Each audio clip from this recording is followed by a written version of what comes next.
सुनाओ Vikram solar limited अब देखिए ₹242.80 का प्राइसिंग हमें देखने को मिला है। जिस तरीके से स्टॉक गिरा है, इन्वेस्टर तो एकदम से बिल्कुल ट्रैप महसूस कर रहा है। Hi, this is Dev and watching trader style. लेकिन कहानी सिर्फ विक्रम सोलर तक नहीं है, सोलर स्टॉक कोलैप्स हो रहे हैं जगह जगह, आपको देखने को मिल सकता है। इसका रीजन क्या है, क्या दिक्कत है जो कि आ पड़ी है? देखिए, विक्रम सोलर की जो दिक्कत थी वो तो हम ऑलरेडी जानते हैं, मैनेजमेंट। ठीक है, मैनेजमेंट ने जो बात छुपाई वो एक रियल इश्यू था एंड ये स्टॉक यहां से कोलैप्स हुआ। एंड इसका रीजन किसी भी रिटेल इन्वेस्टर को नहीं पता था। जाहिर सी बात है, रिटेल को इनसाइडर खबर नहीं है, तो ये एक काफी बड़ा यहां पर इश्यू है। कहीं ना कहीं ये देखना भी चाहिए, सेबी को ये देखना भी चाहिए, कहीं ना कहीं ये समझना भी चाहिए कि मैनेजमेंट ने रिजल्ट के एक दिन पहले प्लेज कर दिया, रिजल्ट आया, अच्छा आया, एंड उसके बाद स्टॉक गिर गया। तो बात वही है ना कि कहीं ना कहीं कुछ ना कुछ पता होगा किसी को। वो प्राइस जो प्लेज किया गया है वहां तक स्टॉक आया, उसके नीचे फिर तो डामाडोल हो ही गया सारी चीजें आफ्टर गुड नंबर्स। तो ये एक रियल इश्यू है, देखते हैं। बट अभी सोलर कंपनियों का जो टाइम है वो काफी खराब चल रहा है। पैटर्न जो अभी बन रहा है 243 के ऊपर अगर हम टिक जाते हैं 1 से 2 दिन, तो कहीं ना कहीं यहां पर ना एक तेजी और हो सकती है। बट क्या वो होगी या नहीं होगी, देखते हैं।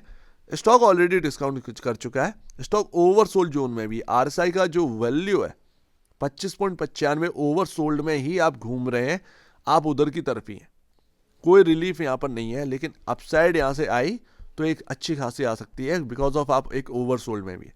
लेकिन इन्वेस्टर सेंटीमेंट देखें, 49 ऑलमोस्ट 50% की डिलीवरी क्वांटिटी, 47, 38, 43, 42 ये तरीके की डिलीवरी क्वांटिटी ना इन्वेस्टर उठा रहा है। यानी कि इन्वेस्टर का जो इंटरेस्ट है वो इस कंपनी के अंदर आफ्टर जो प्राइस कोलैप्स हुआ उसके बाद और भी ज्यादा है, उसके बाद और भी ज्यादा है। तो ये जो प्रमोटर है, ये जो प्लेज करे हैं, ठीक है ना, ये प्रॉब्लम लेकर आया कंपनी के स्टॉक पर, इंपैक्ट दिया।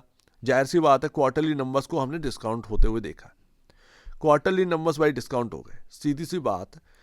रिजर्व अगर आप देखेंगे सितंबर 2025 के हिसाब से 2588 करोड़, ये बहुत पॉजिटिव नंबर है। जाहिर सी बात है, 921 करोड़ वाला आपको 2500 4 डिजिट में जाता हुआ दिखा, वो भी इतना बड़ा नंबर।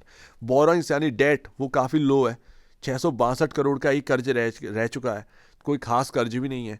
तो ये कुछ अच्छे साइंस है जो कि आप समझ सकते हैं अगर हम जो है वो प्रमोटर का प्लेज को छोड़ भी दें।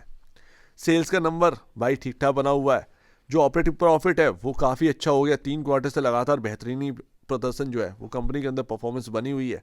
मार्जिन जो है वो काफ़ी अच्छे हुए हैं, एंड जो प्रॉफिट है जो आपका बच नहीं पा रहा था कभी, आफ्टर टैक्स आपका जो है ना प्रॉफिट 3 डिजिट में आपका जो है अब आने लगा, शुरुआत हो गई। तो चीज़ें जो है वो काफ़ी अच्छी भी हैं, लेकिन प्रॉब्लम इशू जो है ना वो पूरे सोलर सेक्टर के अंदर है, राइजिंग कॉम्पिटिशन। मैं थोड़ा सा यहाँ पर समझने की कोशिश कर रहा था कि ये क्या हो क्या रहा है, सोलर स्टॉक इतना टूट क्यों रहा है। जिस तरीके की बाढ़ आ रही है ना ये आईपीओस की, आप देखिए टॉप 3 कंपनी के अंदर विक्रम सोलर का नाम है, लेकिन जिस तरीके की बाढ़ आ रही है, आईपीओ आ रहे हैं सोलर कंपनियों के, आप समझ सकते हैं कि कंपटीशन कितना ज़्यादा यहाँ पर ना बढ़ चुका है इस मार्केट के अंदर। और सभी तुल गए हैं कि हमको सोलर पैनल बनाना है, मार्जिन उसमें ज़्यादा आप निकाल लोगे ना, जाहिर सी बात है प्रोडक्ट बनाकर। तो कंपनियां जो है वो काफ़ी ज़्यादा इकट्ठी हो रही हैं इस सेक्टर के अंदर, एंड वो फिर वो इम्पैक्ट देंगी मार्जिन को। मान लीजिए मैं आपको बताता हूं, एक थोड़ा सा एग्जाम्पल है फनी वाला। एक मोमो का ठेला है, एक जगह पर है, राइट, वो काफ़ी फेमस है, वहां आसपास सिर्फ 1-2 ही ठेले हैं जो कि चल रहे हैं, ठीक है। तो वो यहाँ पर ना उसकी कमाई रुक नहीं रही है, वो अच्छा खासा कर रहा है, परफॉर्मेंस कर रहा है। 2 ठेले हैं, वो उसको देखते हुए थोड़ा सा कम परफॉर्मेंस कर रहे हैं, लेकिन चल रहा है, ठीक है। ये हो गया टॉप 3 का। लेकिन अगर आप देखें उस एरिया में 4-5 और आ जाए तो क्या होगा, भीड़ जो है वो ये देखेगी, अरे उस ठेले पे ज़्यादा भीड़ है, अरे इस पर भी ज़्यादा भीड़ है, चलो मैं और इधर से ले लेता हूँ। तो ऐसे करके जो है ना, जो मार्जिन है वो थोड़े से कम हो रहे हैं, लोग बट जाएंगे। तो जितनी ज़्यादा कंपनियां बढ़ेगी ना इधर, उतना मार्जिन आपको जो है खोने का डर रहेगा। दैट्स वाई कहीं ना कहीं सोलर जो है थीम वो खराब हो रही है इस वक्त। राइजिंग कंपटीशन, ये थोड़ा सा प्रॉब्लम आ रही है जहां तक मुझे समझ में आ रहा है। अब मैं सही समझ पा रहा हूँ पता नहीं है, बट एक्चुअल वास्तविकता जो है ना वो कुछ यही देखने को मिल रही है। 8,799 करोड़ का मार्केट कैप रह गया इस कंपनी का, काफ़ी बड़ी बात है। 62.93 का पी रेशियो है, फिर 45.08 के अगेंस्ट। हाई वैल्यूएशन अभी भी स्टिल देखने को मिल रही है। 2.98 टाइम यहाँ पर प्राइस टू वैल्यू पर है, उस हिसाब से यहाँ पर ना इतना ज़्यादा वैल्यू नहीं देखने को मिल रही है। कुछ ना कुछ यहाँ पर ना, मतलब अगर आप देखेंगे तो दिक्कतें जो है वो प्रमोटर की प्लेस से ही आई थी, वहीं से शुरुआत हो गई। स्टॉक पर स्टॉक टूटता रहा है, फिर उसके बाद जो राइजिंग कंपटीशन है उसका इशू आ गया। वारी एनर्जी देखिए बिल्कुल यहाँ पर टूटा पड़ा है। पूरे कैपिटल गुड के अंदर इलेक्ट्रिक इक्विपमेंट के अंदर सबसे बड़ी कंपनी है वो, सबसे ज़्यादा प्रॉफिटेबल कंपनी है। 7 time price to book value पर ट्रेड कर रहा है। उसका मार्केट वैल्यू कहाँ होना चाहिए था, वो डला कहाँ पर है। सोलर में सबसे बड़ी कंपनी वही है, समझ रहे ना। जितना विक्रम सोलर का मार्केट कैप है आज की डेट में, उससे थोड़ा और ऊपर कर दीजिए, 50% और ज़्यादा कर दीजिए, तो उसका रिजर्व है वारी एनर्जी का ये रिजर्व का नंबर। तो समझ रहे ना कि वो परफॉर्म नहीं कर पा रहा है, तो यहाँ तो बात ही छोड़ दो, यहाँ तो बात ही छोड़ दो। राइजिंग कंपटीशन ये काफ़ी बड़ा इशू है। एंड सोलर स्टॉक अब काफ़ी ज़्यादा इकट्ठे हो चुके हैं, तो लोग जो है अब बटेंगे भी इन्वेस्टर। तो यहाँ पर भी आपका जो है बटाव देखने को मिलेगा। मार्केट तो फिर तो है ही। फिर मैं बाहरी बिजनेस मार्केट की बात कर रहा हूँ, स्टॉक मार्केट की नहीं। स्टॉक मार्केट में तो अब वो तो है ही, अब बटेंगे लोग। नवंबर का जो डेटा आया म्यूचुअल फंड का, क्या कहता है कुछ पॉजिटिव हमको ज़्यादा देखने को नहीं मिला। इक्का दुक्का फंड्स है जिन्होंने अपने शेयर्स बढ़ाए हैं, अदरवाइज टॉप जो फ्रैंकलिन इंडिया स्मॉल कैप सबसे ज़्यादा इन्वेस्ट करे हुए हैं, उन्होंने कुछ नहीं किया। जैसा है वैसा का वैसे ही रखा। 300 रुपये पर आपका मूविंग एवरेज आ चुका है, काफ़ी इंपॉर्टेंट, वो काफ़ी ऊपर है।